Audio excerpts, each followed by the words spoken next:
J'ai lu sur des forums, des groupes WhatsApp, des messages du genre « Le prochain sur la liste, c'est Achille ». J'avoue que cela m'a fait un peu rire. Parce qu'en réalité, celui qui est par terre n'a plus peur de tomber. Celui qui a porté un habit sale n'a pas peur qu'on lui déverse de l'huile rouge dessus, puisqu'il est déjà sale. C'est plutôt à ceux qui sont au sommet de faire attention, parce que la chute de là-bas est dangereuse. Aujourd'hui, beaucoup pensent que c'est Hugues Sosukwe seul qui est en prison. Mais la prison du Bénin, elle est grande.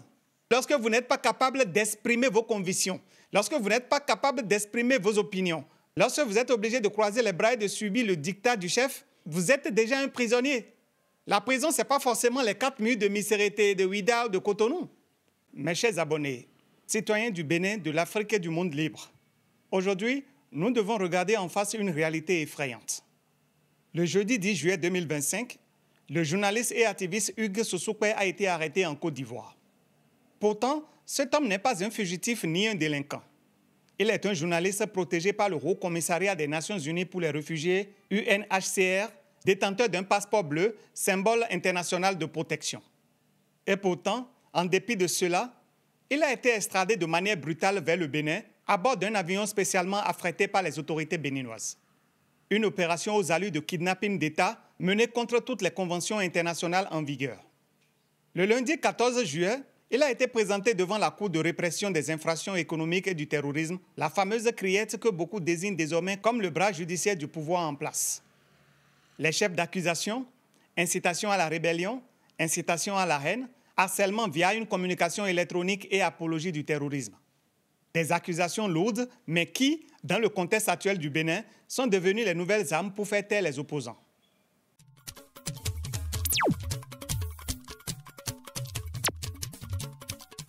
Bonjour à toutes et à tous et bienvenue sur ma chaîne Achille Free. Aujourd'hui, à travers cette vidéo, nous allons parler de l'arrestation de notre compatriote Hugues Sosukwe. Parce que croyez-moi, il y a beaucoup de leçons à apprendre de ceci. Mais d'abord, revenons aux faits. Le 10 juillet 2025, Hugues Sosukwe est arrêté en Côte d'Ivoire. Il est alors sous la protection du UNHCR.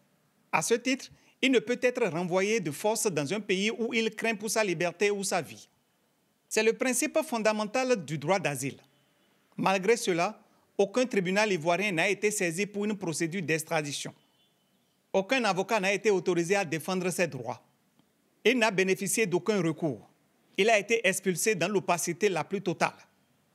Le Bénin, de son côté, n'a pas hésité à affréter un avion spécial pour aller le chercher. Une mission diplomatique et sécuritaire coûteuse, digne des opérations contre les grands criminels internationaux. Le 14 juillet, à peine revenu sur le territoire, il est directement conduit à la Criette. Cette opération viole de façon flagrante la Convention de Genève du 28 juillet 1951 relative au statut des réfugiés. En effet, en son article 33, cette convention stipule clairement: aucun des États contractants n'expulsera ou ne refoulera de quelque manière que ce soit un réfugié vers les frontières du territoire où sa vie ou sa liberté serait menacée. La Côte d'Ivoire et le Bénin sont signataires de cette convention. En livrant Hugues Sosukwe au régime qu'il fuyait, les autorités ivoiriennes se rendent complices d'une violation grave du droit international. Cette extradition s'est déroulée en dehors de tout cadre légal en violation du principe du non-refoulement et sans décision de justice. Nous sommes donc en présence d'un acte illégal, arbitraire, qui devrait alerter toutes les institutions de défense des droits humains. Évidemment, ce n'est pas la première fois que le régime béninois foule aux pieds les règles internationales. L'année dernière, c'est le sieur Amoussou qui a été kidnappé du Togo et ramené de force devant cette même cour spéciale La Criette. Sans mandat international, sans procédure judiciaire transparente.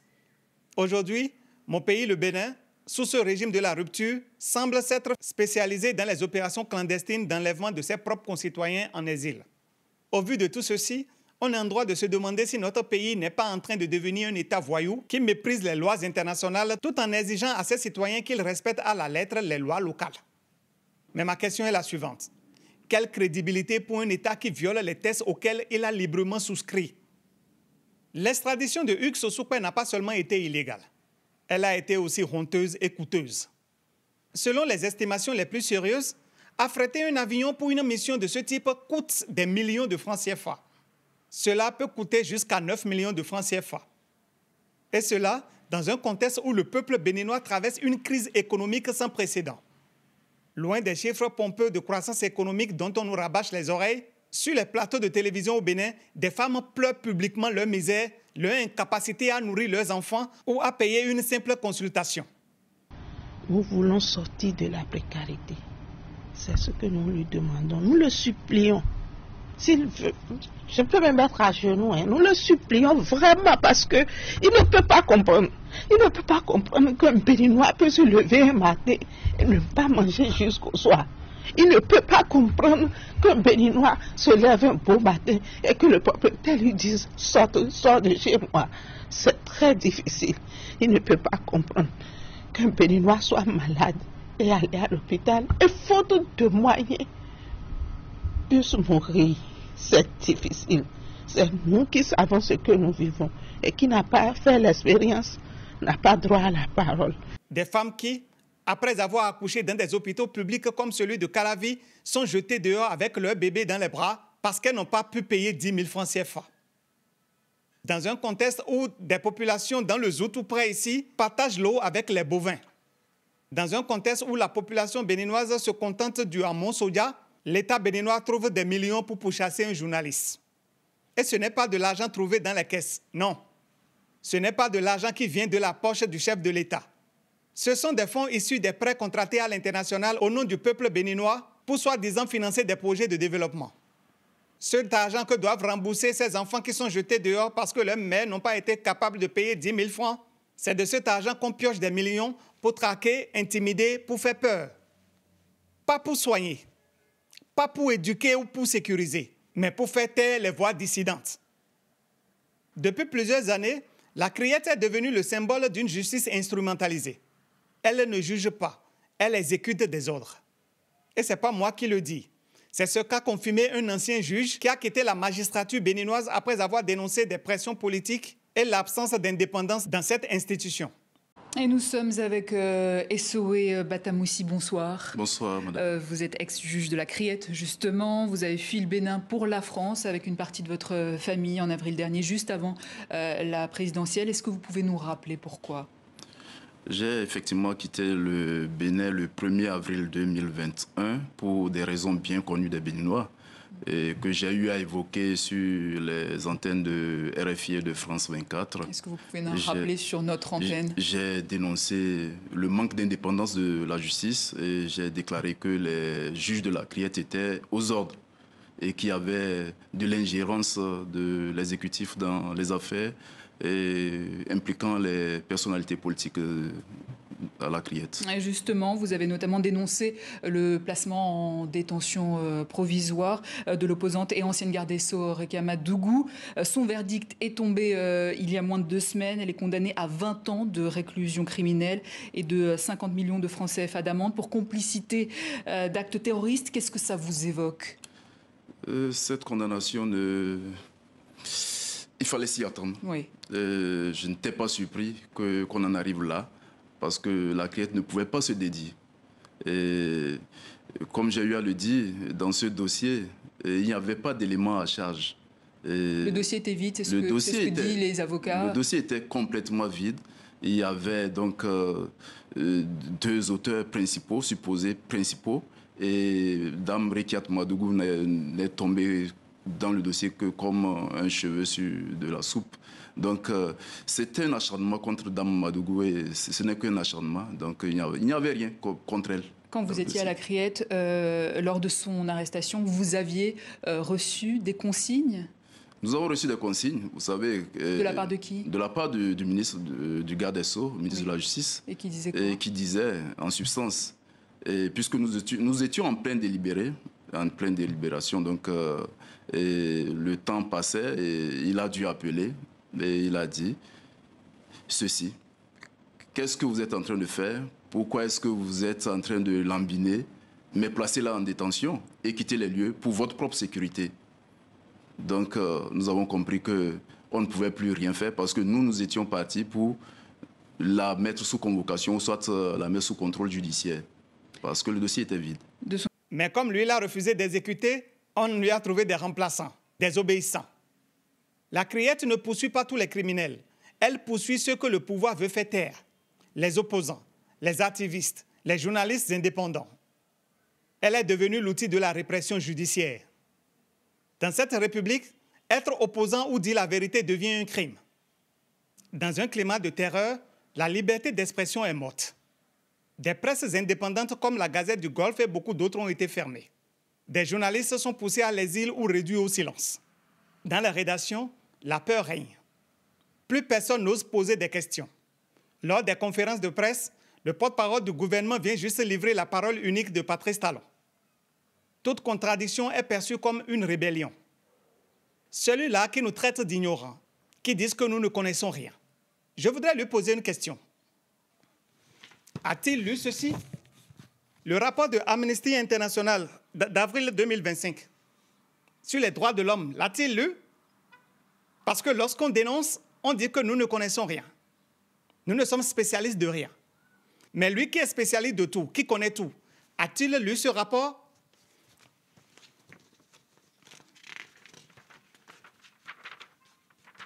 A-t-il lu ce rapport qui parle des attaques contre la presse et l'urgence de la réforme du code du numérique?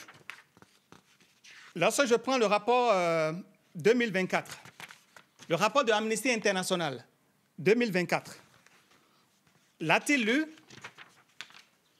Ici, lorsqu'on parle du Bénin, Amnesty International, lorsqu'on dit le Bénin, les droits, la liberté d'expression et de réunion pacifique ont continué de faire régulièrement l'objet de restrictions.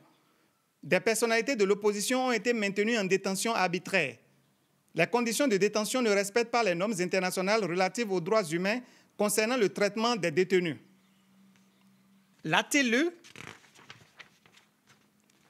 Lorsqu'on parle de la liberté d'expression, des arrestations et détentions arbitraires, le recours excessif à la force, les droits des personnes détenues, l'a-t-il lu? Est-ce qu'il l'a lu? Est-ce qu'il a pris la peine de le lire? Ou bien les spécialistes de Amnesty International aussi sont des moins que rien? Eux aussi sont des opposants à votre régime? C'est sur Internet. Pour qui veut lire ces rapports, c'est sur Internet. Lisez les rapports 2025 et 2024 sur le Bénin. Ce n'est pas moi qui l'ai écrit. Ce n'est pas Hugues Sosoukwe qui l'a écrit. Ce n'est pas Watouede. Ce n'est pas Steve Amoussou qui l'a écrit. C'est Amnesty International. Ce n'est pas nous. C'est dans ce contexte de terreur que des journalistes comme Hugues Sosoukwe se sont exilés pour continuer de faire leur travail librement, pour informer sans subir la censure ou l'intimidation. Aujourd'hui, même cet exil ne garantit plus la sécurité. En 2016, le candidat Patrice Talon face à Zissou déclarait « Des forces de renseignement sont placées derrière chaque Béninois » et qu'au lieu d'utiliser les moyens de l'État pour protéger la population, ces moyens sont plutôt utilisés pour superviser chaque citoyen. Voyez un peu. Le service de renseignement. Vous savez, aujourd'hui au Bénin, le service de renseignement est devenu la chose politique de tous les temps, pire que ce que nous avons vu jusqu'aujourd'hui. Il faudrait que les services de renseignement soient utilisés au service de la nation plutôt qu'au service exclusif du pouvoir exécutif. Aujourd'hui, il y a un agent de renseignement derrière chaque citoyen. On sait là où vous allez, on sait qui vous fréquentez en matière politique. Le service de renseignement équipé, formé, peut se mettre au service de la nation pour prévenir, pour enquêter, pour prévenir le crime, pour prévenir le terrorisme. Si nous ne faisons rien de cela et que nous maintenons nos services publics de sécurité, de renseignement, l'armée au service de l'État central, au service du gouvernant, au service du prince, nous aurons tort parce que l'insécurité grandit. Ce qui s'est passé hier, ce qui a failli se passer hier, nous interpelle et demande que notre pays, au lieu de faire balader des chars dans la ville contre les citoyens, utilise les moyens de l'État pour sécuriser, pour apporter de la quiétude à nos populations. Je vais finir sur ce point en disant la politique de la sécurité est fondamentale pour nous pour les années à venir. Et si on ne prend garde, et si on continue avec ce qui se passe, si on est fier de ce qui se passe, et si on ne trouve pas que c'est nécessaire de réformer ce qui se passe, nous aurons tort. Merci. Pour un candidat qui disait en 2016 que ce qui se passait était pire, une fois devenu président, que fait-il? Quel est le constat aujourd'hui? À quoi sert la force d'un État si elle n'est pas utilisée pour protéger les siens? Tous ces moyens qui ont été utilisés pour ramener de force Hugues Sosoukwe au Bénin, ces forces étaient où? On avait toutes ces forces, On avait tous ces moyens. Malgré ça, le soldat béninois Valentin enlevé n'a jamais été ramené jusqu'à aujourd'hui. Donc, nous avions toutes ces forces et nous ne l'avions pas utilisé pour ramener le soldat Valentin. Le soldat béninois Valentin, enlevé par les terroristes il y a plusieurs mois, n'a fait l'objet d'aucune mission spéciale pour être rapatrié. Aucun avion n'a été affrété, aucun budget libéré. Valentin est-il toujours en vie? C'est pourtant un soldat béninois qui défendait l'intégrité territoriale. Qu'est-il devenu? Pourtant, pour Hugues Sosokwe, un simple journaliste, l'État a mobilisé des ressources importantes.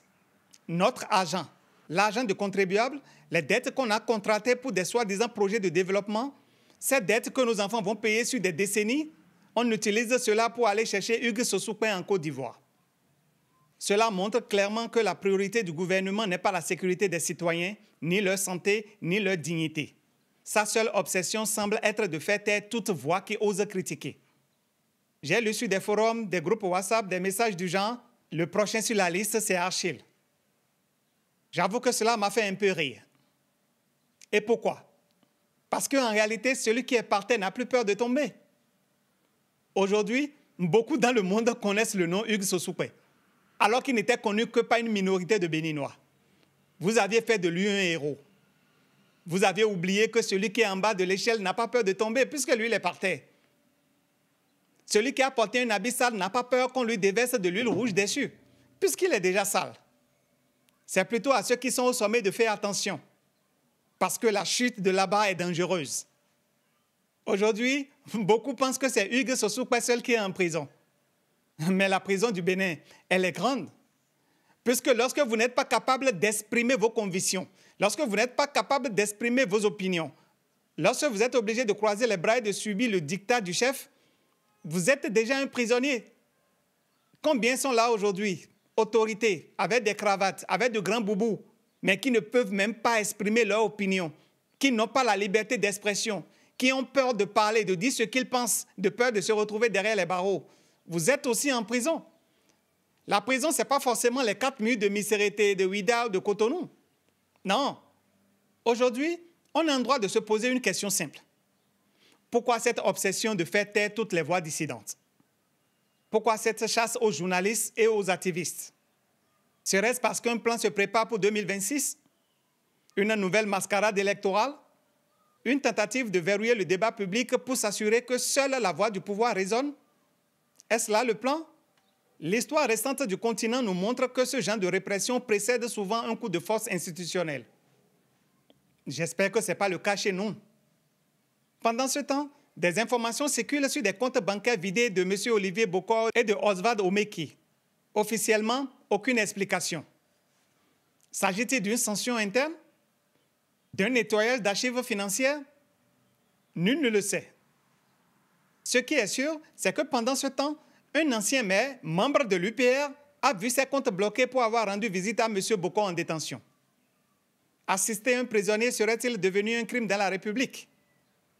Peut-être qu'une des nombreuses lois votées par une assemblée 100% mouvance a transformé la solidarité humaine en délit.